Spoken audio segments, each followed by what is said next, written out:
atheleke ngendlovu yangena ePitori amapolisa akhamisana nama-Hawks nabayokubopha osolwa ngokuba ngungqondongqondo wesichema sehlanganyela yenilelesi ezebe ipetrol ngaphasi kwe-Transnet. Lokhu kulandela ukubotshwa kwabanye abasolwa ababili esele bavele phambi komakhastrata weFrede ngemva kokuthi bafunyanwe namalitha i-8,000 wepetrol ebeyingabiza i-221,000.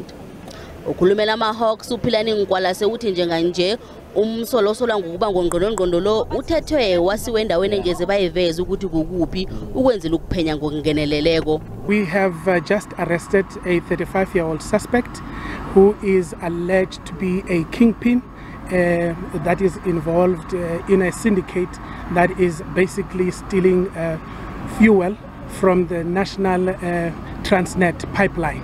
And we have now transported him to an undisclosed location for further investigation. Namanye amacala umsolwa weminyaka ema-35 lo abekwa wona kubalwa hlangana ukona umthangalasisekelo wakwa-Transnet.